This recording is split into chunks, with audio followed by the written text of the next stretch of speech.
To begin, many people believe that kicking the ball and putting a curve on it is as simple as kicking it at a certain angle. However, there are many unseen forces acting on the ball. As the ball is spinning through the air that is pushing against it plays a critical role to why it curves. The air moving in the same direction of the spin will deflect in the opposite direction the ball is accelerating.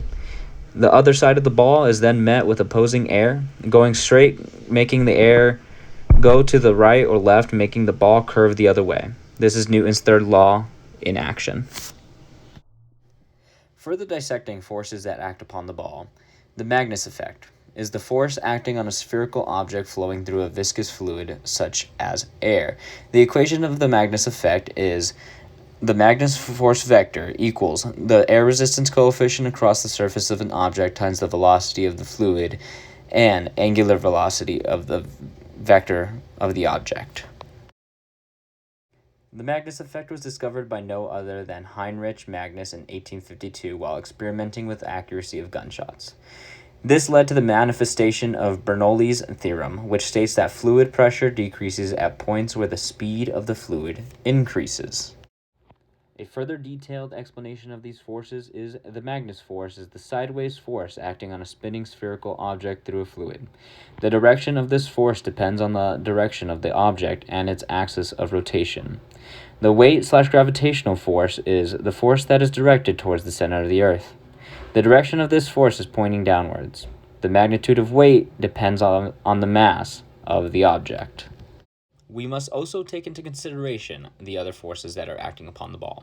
Drag force, which is the force acting opposite of direction of motion, shapes and size of the object are some factors that affect the magnitude of the drag force. Resistive force, this force opposes motion when an object is going through a fluid. Why these forces are relevant. The gravitational force is Earth's gravity pulling down on the ball. The Magnus force pulls the ball to the side. This is due to different pressures present in the air. The drag force is the air resistance. This acts on the ball by slowing down the ball as it moves throughout the air. To better solidify the understanding of the Magnus effect and its equation, I will explain it simply. When spin is applied to the ball, the velocity on the bottom will increase as it is acting on the streamline of air that is causing the drag on the ball.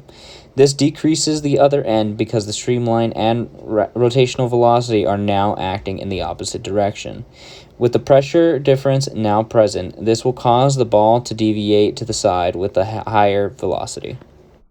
Breaking off of that explanation, this is why when a ball is kicked without any sort of rotational force, it travels in a straight linear path, as seen in the video of the close range shooting shot. Now moving into angular velocity and calculating. So angular velocity is calculated by finding the velocity of the spherical object and dividing it by the radius of that spherical object. In the video of the ball moving to the left, the ball is kicked at a speed of around 7 meters a second as calculated by linear video analysis. And the ball has a radius of 4.7 inches as the diameter is usually 8.15 inches. The angular velocity is 1.47 radians a second. With this finding, we can actually see how fast the ball is turning in the air.